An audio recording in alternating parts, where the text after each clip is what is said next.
with the Investing News Network. I'm Scott Tibbles, and today I'm having another chat with Remi Piet, who is Senior Director at America's Market Intelligence. Thank you for joining me, Remi. Hi, Scott. How are you doing today? Fantastic, and it's always a pleasure to have a chat.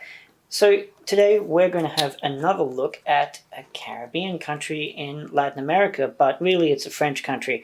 So this is French Guiana. It is part of France. There are quite a lot of miners operating there. One of the big ones is Toronto-listed Columbus Gold. They have a 45% stake in Montaigne d'Or, which is a large gold mining project there. So I've already mentioned that French Guiana is, of course, part of France, which means that French politics looms large in Latin America and this country. So what can you tell me about what is unique, besides that, about French Guiana and for mining companies operating there? Well, French Guiana is fairly unique, obviously, because it's the one European territory in Latin America, so it has to abide by a series of European regulations. These has pros and cons. Obviously, the stability of these regulations, the fact that you have a very strong rule of law, that you have a series of welcoming, institutions and well organized power centers in the country that you can rely on much more than other potentially more up and coming jurisdiction in Latin America.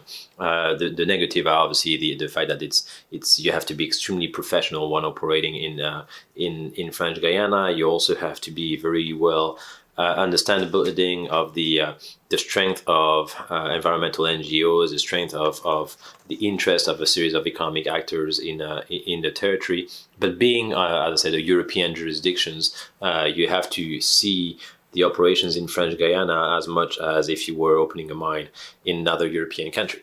French Guiana is part of France and therefore part of the European Union.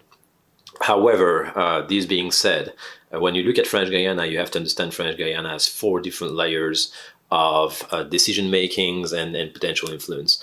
The first one is obviously in Paris. Decision-making powers are shared between the Ministry of the Développement Durable, so sustainable development, or the Ministry of the Overseas Territories, and all this is obviously controlled by the presidency of President Macron.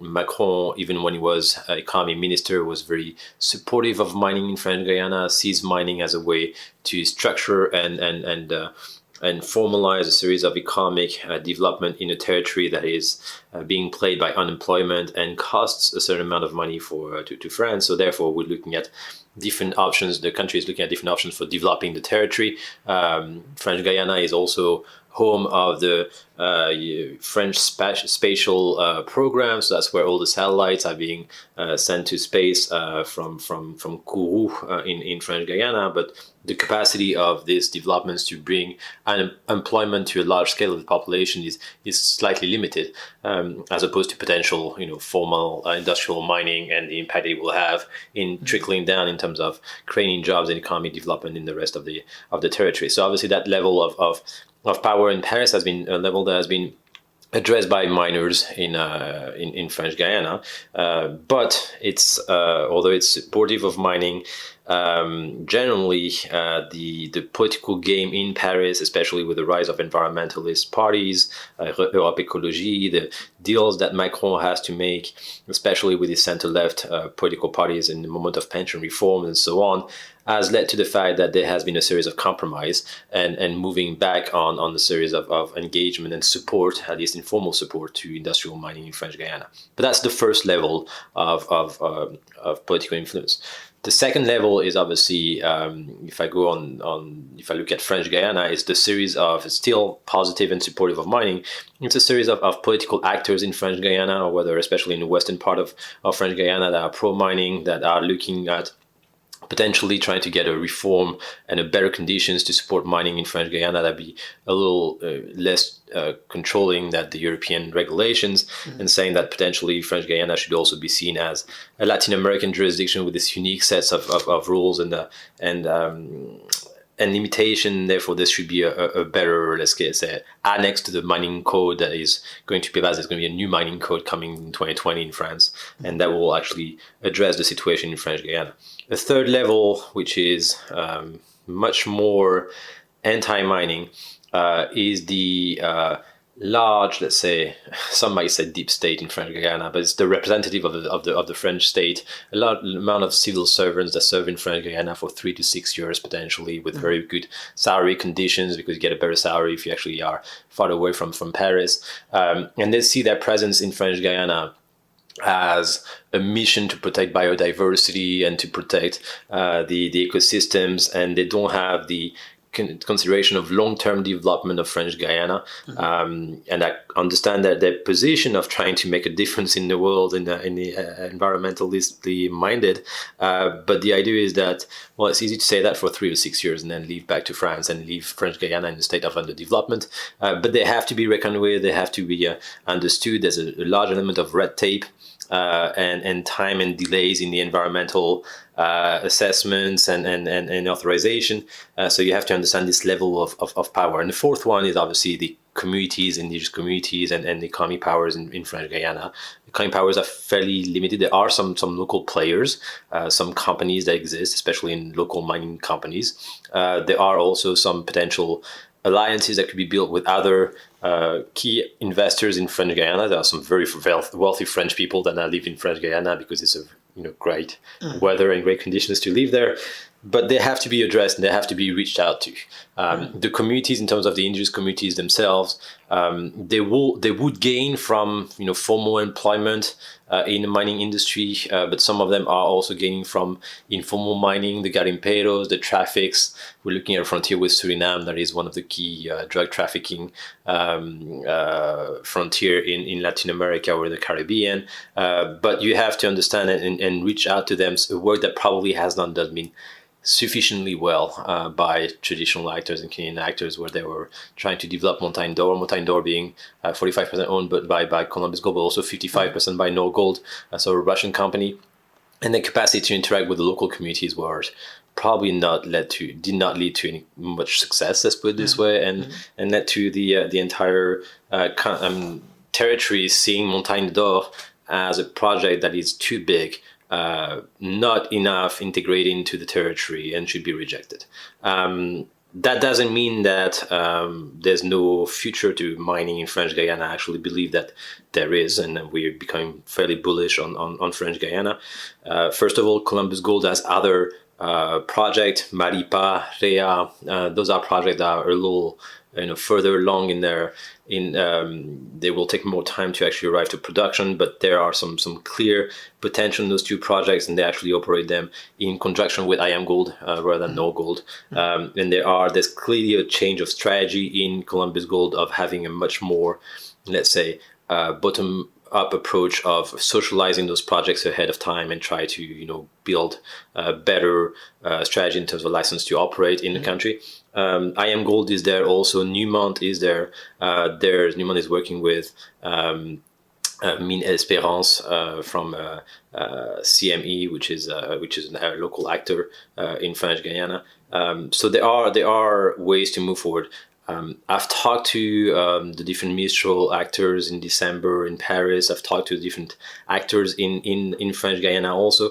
The key dates here are the new mining code that will arrive probably before this summer. That should be supportive of mining in French Guiana. We've seen some key development, especially the authorization to the cyanide processing plant next to the Eau Plata project in French Guiana. So those are fairly positive. But you have to understand, as I said, those different 4 layers of decision making and how to both mitigate the negative impact of overzealous civil servants that do not understand the comprehensive element of mining as a key to development in the territory. You have to reach out to communities in a humble and full of empathy way, one way or another, to integrate your project. You have to work with local political actors, especially at a time when you have municipal elections coming in French Guiana, and you have to work in Paris. And the fact that most mining companies have worked only in Paris and maybe less so in the territory has limited the capacity of mining developments in French Guiana.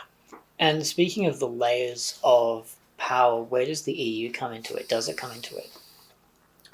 Well, it comes into it in terms of the quality of the regulations, in terms that the French regulations over mining have to abide a series of European regulations. But there's no EU representative in French Guiana. The state representative, so the prefect, or there's actually it's called Monsieur Mine as his nickname.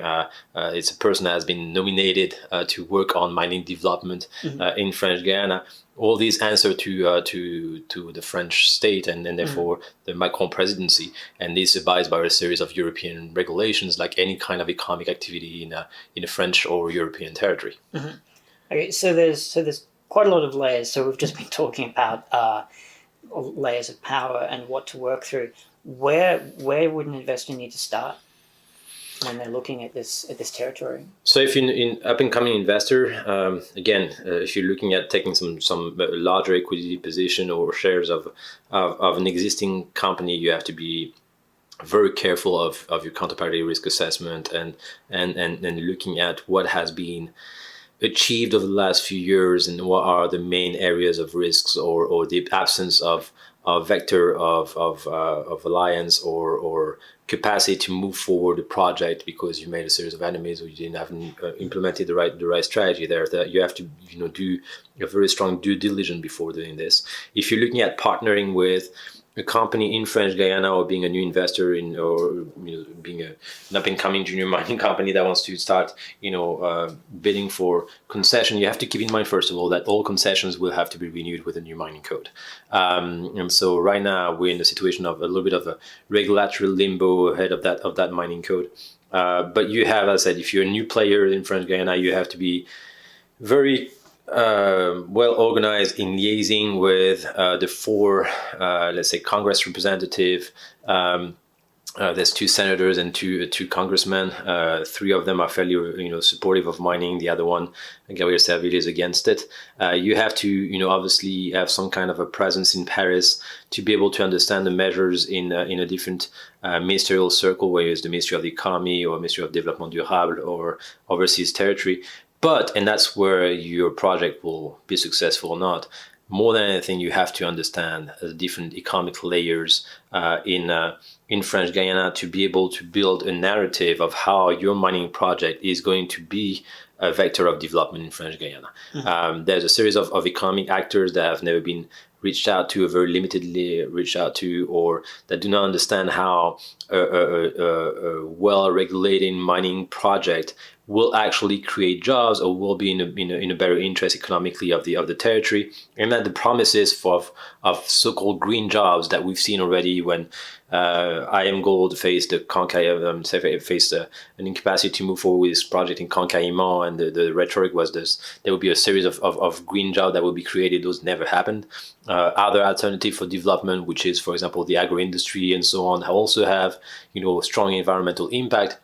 And the key problem, and that's where you have to move this narrative in French Guiana if you want to protect the Amazonian forest, for example, which is the number one criteria from environmentalist organization, is to fight against illegal mining. And we're seeing most of the damages in the Amazon forest is led by a series of criminal miners getting paydos from Brazil, for example, or miners that cross the Surinamese frontier, or even present already in French Guiana, and these needs to be cracked down. How do you crack down on this? Well, you need to have sources of financing. This comes from royalties, and this comes from economic development, and so on. That argument needs to be made. That argument needs to be well relayed, and therefore counterbalance the argument of no to mining in French Guiana because of Amazon forest. It's actually not that simple. This is the classic, no a la amenaza a la vida that we can hear about in Latin America.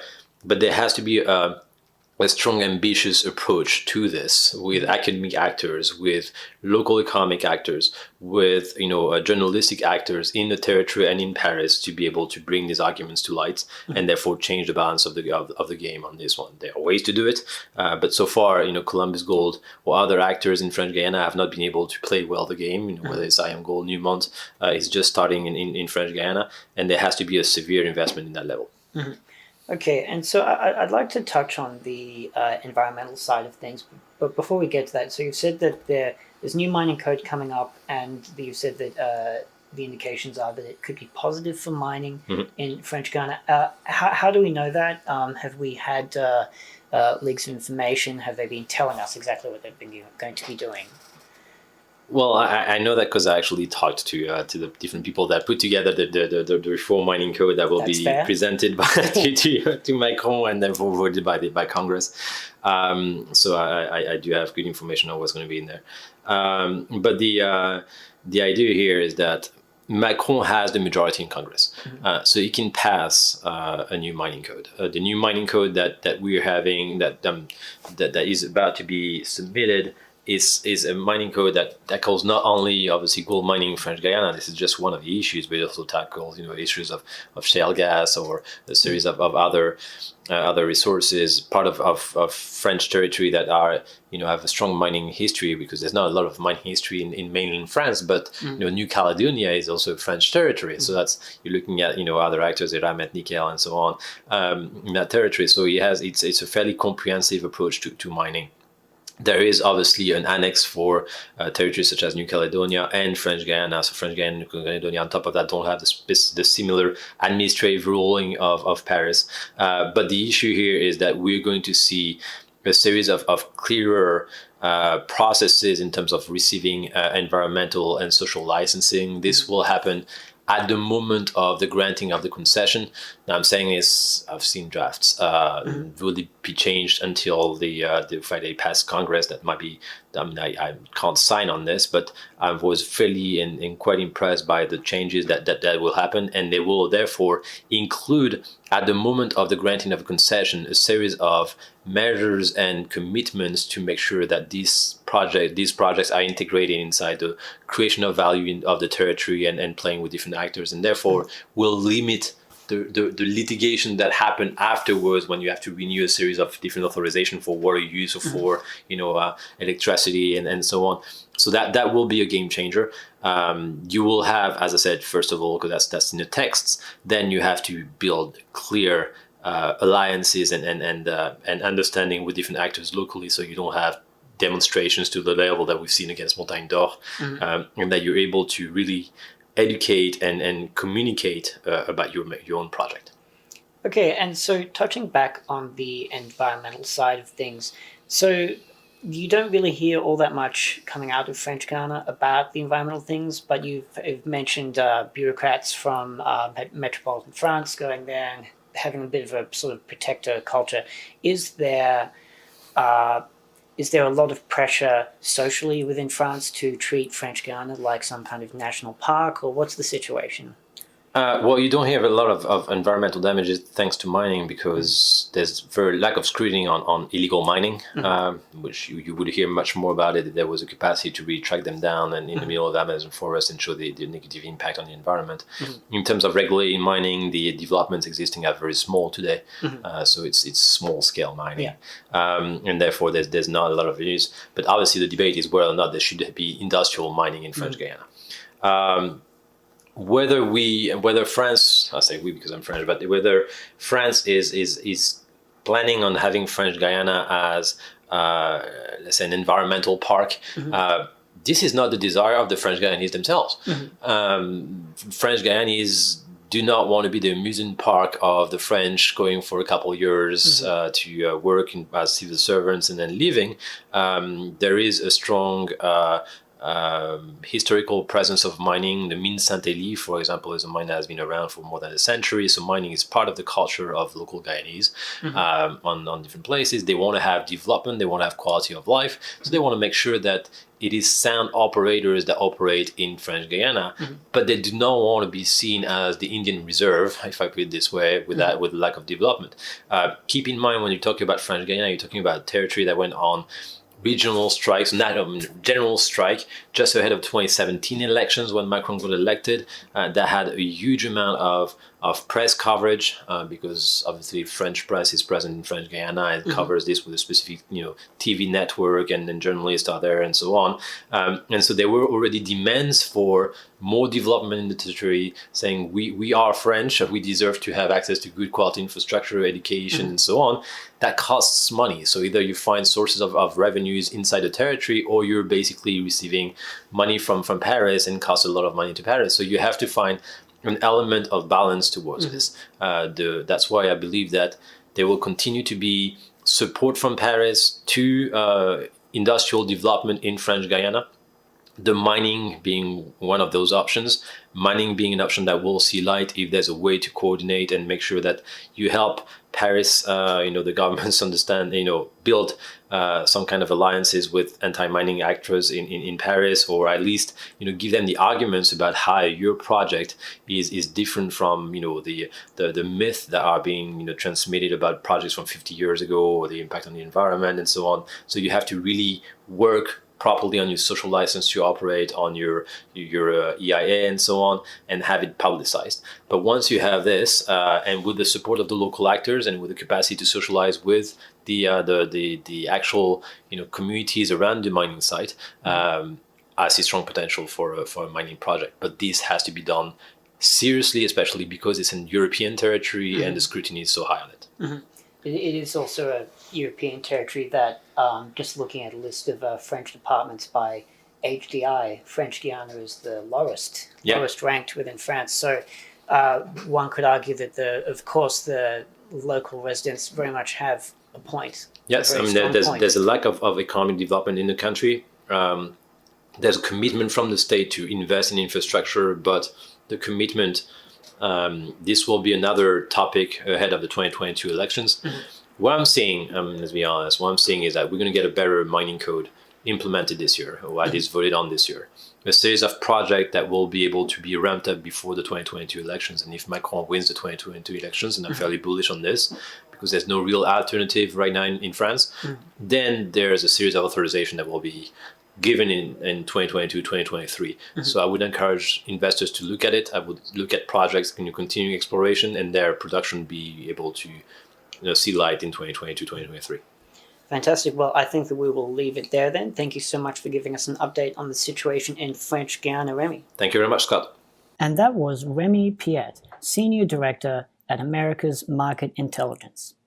I'm Scott Tibbles with the Investing News Network. You can find us at investingnews.com and feel free to follow us at Facebook, Twitter, and LinkedIn. Thanks for listening.